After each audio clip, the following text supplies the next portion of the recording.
Union के बीच में जो वर्गीय लड़ाई है हमेशा मौजूद रहती है। अपने अपने हितों के लिए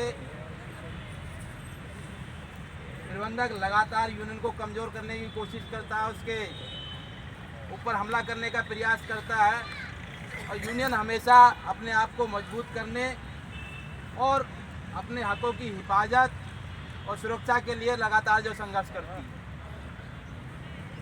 समझौते हो जाने से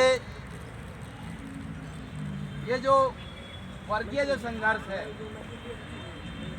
मालिक और मजदूर के बीच का जो है ये कभी ख़त्म नहीं होता। हमारे मजदूर साथी, कर्मचारी साथी तो कई बार भूल जाते हैं कि अब तो समझौता होता, बात ख़त्म हुई, लेकिन प्रबंधक कभी नहीं भूलता है और उसके हमले और उसकी प्लानिंग, उसकी योजनाएं लगातार यूनियन को कमज़ोर करने की लगातार चलती रहती है। तो इस वर्गीय संघर्ष को भी हमें तमाम साथियों को समझना होगा। हमारे आपसी मतभेद हो सकते हैं, लड़ाइयाँ हो सकती है, वो हमारा अपना प्लेटफार्म है, हम रोज़ लड़ेंगे भी, आपस में गाली भी देंगे, बातचीत भी करेंगे, प्यार मोहब्बत भी करेंगे, लेकिन यूनियन के स्तर पर जो प्रबंधकों के साथ जो लड़ाई है, जो मुद्दों पर लड़ाई है, जो नीतिगत लड़ाई है, उस पर हमारे बीच में कोई मतभेद नहीं होना चाहिए। कोई भी निर्णय अगर आपकी सभा में तय हो गया, पास हो गया, उस पर तमाम साथियों को काम करने की ज़रूरत होती है। हो सकता है उस निर्णय में कई साथियों की जो है सहमतियां ना हो, लेकिन वो विरोध सभा तक ही होता है कि आप अपनी बात, अपना विरोध दर्ज करा दें, लेकिन बहुमत के साथ अगर कोई निर्णय हो गया तो वो सबका निर्णय है, बहुमत का भी निर्णय है, उस अल्पसंख्यक का भी निर्णय है जो राय से सहमत नहीं थे, क्योंकि बहुमत के साथ कोई निर्णय ले लिया तो सबका हमारा निर्णय है और सभी साथी उस निर्णय को जो है अमली जामा पहनाने के लिए काम करेंगे। वर्तमान समय में जो हमारे सामने जो चुनौती है और समस्या है वो है समझौते के तहत जिन साथियों को रोल पे लिया जाना है उसमें हमारे 3 साथियों के ऊपर, 4 साथियों के ऊपर प्रबंधकों ने आपत्ति लगा दी है कि इनके ऊपर FIR है, इसलिए हम इनको जो है रोल पे नहीं लेंगे। FIR दर्ज होना अपराधी साबित होना नहीं होता है। FIR तो किसी के ऊपर भी हो सकती है और कोई भी करा सकता है किसी के ऊपर, लेकिन जब तक कोर्ट उसको दोषी करार ना दे दिया जाए तब तक वो अपराधी नहीं है। 50 केस होने के बाद भी विधायक और सांसद, मंत्री और प्रधानमंत्री लोग बने बैठे हैं। उसमें जो प्रावधान है उसमें भी सिर्फ यही प्रावधान है कि अगर कोर्ट ने सजा दे दी, 3 साल से ऊपर सजा दे दी, तो आपको विधानसभा, राज्यसभा या मंत्री पद आपको छोड़ना होगा या आप केस लड़ेंगे नहीं। तो FIR होना अपने आप में कोई बहुत बड़ा अपराध नहीं है, ना वो अपराधी हो जाता है। तो ये कोई बेस नहीं है कि जो FIR है इसलिए हम जो उनको रोल पर नहीं रखते। हाँ, कोर्ट उनके खिलाफ जो है आदेश जारी कर दे, दोषी करार दे दे, तब एक सोचनीय और विचारणीय विषय बनता है कि जो भाई कोर्ट ने इनको जो दोषी करार दे दिया, इनके खिलाफ जो है प्रबंधक भी जो है कुछ कार्रवाई कर सकते हैं, नहीं कर सकते, वो तब पैदा होता है। तो FIR के बेस पे किसी के जो है परमानेंसी को नहीं रोका जा सकता, उसके दूसरे जो है हक और अधिकारों पर कोई जो उस पर आग नहीं आ सकती है। तो ये बात हमें जो है प्रबंधकों को समझानी होगी, भाई FIR होने से कोई अपराधी नहीं हो गया है।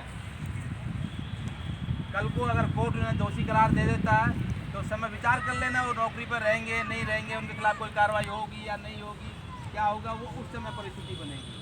लेकिन आज वो कोई मुद्दा नहीं होना चाहिए, ना कोई इशू होना चाहिए। ये बात हमें प्रबंधकों के सामने रखने की ज़रूरत है। दूसरी कोई जो है इस तरह का जो है विवाद नहीं है। जो FIR का मसला है वो संस्थान में मुद्दों के आधार पर जो लड़ाई थी उस लड़ाई का हिस्सा है। जब समझौता हो गया तो तमाम विवाद अपने आप जो समाप्त होने चाहिए। अगर उन्होंने कोई शिकायत पहले कर भी रखी थी तो समझौते के बाद वो भी समाप्त मानी जाती है। तो इसलिए समझौता होने के बाद समझौते के पहले जो विवाद बने उन विवादों को अब कोई महत्व नहीं रह जाता, उन विवादों को समाप्त समझा जाना चाहिए। ये बात भी हमें प्रबंधकों के सामने रखने की ज़रूरत है कि भाई जब समझौता हो गया, समझौते के बीच में तुमने भी बहुत सारी शिकायत करी, हमने भी बहुत सी शिकायतें करी, तमाम मांगें रखी, तमाम मुद्दे हुए, लेकिन उसके बाद जब समझौता हो गया सब सारी चीज़ें ख़त्म होगी। जो समझौता हुआ उसके हिसाब से आप तुम भी चलो, हम भी चल रहे हैं। तो समझौते से पहले जो विवाद हुए उसको आज आप इशू क्यों बना रहे हो? ये तमाम मुद्दे चर्चा के हैं और आपकी कमेटी ने जो निर्णय लिया है उस पर आप तमाम साथी जो अभी अध्यक्ष की राय लेंगे, अपने सुझाव और राय दे दीजिए। जो अभी फैमिली फंक्शन के बहिष्कार का निर्णय है कि हमें करना चाहिए या नहीं करना चाहिए, हालांकि प्रबंधकों ने भी जो बातचीत के लिए ऑफर किया हुआ है, क्या बातचीत होती है वो भी देखा जाएगा। तो ये विषय में तो अभी अध्यक्ष जी आपसे राय ले लेंगे, लेकिन हमें तमाम साथियों को हमेशा सजग और सतर्क रहने की ज़रूरत है। हमेशा यूनियन को एक्शन मोड में रखने की ज़रूरत है। हमारे दो साथियों को सवाल जो साथियों ने उठा रहे हैं, समय पे चूक गए, बाद में बहुत प्रयास किया लेकिन जो बात बन नहीं रही थी। पिछले समझौता जो अभी आपका हुआ हाल ही में, बहुत उन्मुखता से हमारी कमेटी ने उसको रखा था, लेकिन प्रबंधकों ने जो है इस बात को नहीं माना। उन्होंने लास्ट में जो कहा कि भाई इनका मामला कोर्ट में है, कोर्ट जो है डिसाइड करेगा उसको हम मानेंगे। तो वो मामला नहीं बात बनी, लेकिन फिर भी यूनियन मौके की तलाश में रहती है कि कभी कोई बात सिरे चढ़ जाए तो हम अपने साथियों को काम पे दोबारा वापस जो लेकर के आए। उसमें तो कोर्ट में समझौता हो जाता है, कोई ऐसी बड़ी बात नहीं है। अगर प्रबंधक तैयार हो जाए तो बीच में भी समझौता हो करके कोर्ट में दाखिल हो सकता है, वो कोर्ट केस खत्म हो सकता है। तो यूनियन हमेशा प्रयासरत है कि कभी अगर सिरे चढ़ जाए, मौका लग जाए, तो उन साथियों को भी हम जो है अपने बीच में लेकर के आए। उस पर जो है यूनियन की समझ है, उसमें कोई है नहीं, अंतर नहीं है कि यूनियन नहीं चाहती कि वो नहीं आए। हमारे तमाम पूरे कार्यकारिणी और आम सदस्य की बड़ा हिस्सा जो चाहता है कि वो हमारे बीच में वापस आ जाए। तो उसमें किसी का कोई मतभेद है नहीं, उस पर काम कर रहे हैं सारे। बाकी मजदूरों के ऊपर जो हमले हैं सरकार की नीतियों के, उस पर एक बड़ा, देश में दो ही तो वर्ग है जो उत्पादन कर रहे हैं, मजदूर है और किसान है। और सरकार की नीतियों का सबसे ज़्यादा हमला मजदूर और किसान के ऊपर ही है।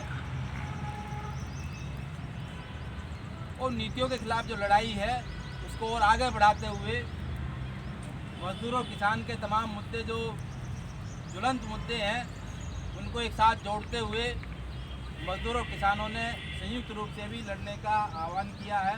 अलग अलग अपने स्तर पर तो लड़ाइयाँ चली रही है, लड़ी रहे हैं, किसान भी लड़ रहे हैं, यूनियन भी लड़ रही है, लेकिन संयुक्त रूप से भी जो है कुछ कार्यक्रम तय हुए हैं। अभी 5 अप्रैल की जो रैली है, बड़ी रैली जो है दिल्ली के अंदर होने जा रही है। तो उस रैली में भी हमारे तमाम साथियों को बढ़ चढ़ के हिस्सेदारी करने की जरूरत है। उस रैली के जो मुद्दे हैं, जो मांगे हैं, उसके पर्चे पोस्टर आपके बीच में आएंगे, साथी उसको प्रसारित करें, दूसरे लोगों को बताएं कि किन मुद्दों को लेकर के हम जो है 5 अप्रैल को बड़ी रैली जो मजदूर किसान की करने जा रहे हैं, खुद भी हिस्सेदारी करें और भी साथियों को उसमें जो हिस्सेदारी करने के लिए प्रेरित करें। इसी के साथ आप तमाम साथियों को आपकी एकता, आपके संघर्ष और आप तमाम साथी को बहुत कुछ कहने की ज़रूरत नहीं है कि पिछले संघर्ष में बहुत कुछ सीखने और समझने का मौका आपको मिल चुका है। तो आप तमाम साथी समझदार हैं, बहुत सारी चीज़ों को समझते हैं, अनुभव बहुत सारा आपके साथ है, लड़े हैं, संघर्ष में ही पता लगता है कि साथियों की स्थिति क्या है। तो आपने अपनी एकता, अपने संघर्ष का लोहा प्रबंधकों को मनवाया है, तो फिर भी अगर दोबारा आप हुंकार भरेंगे, निश्चित है कि जो है आप अपनी बात प्रबंधकों को अपनी एकता, अपने संघर्ष के आधार पर मनवाने की क्षमता रखते हैं और कोई ना कोई रास्ता आपके बीच में निकल जाएगा। धन्यवाद सर।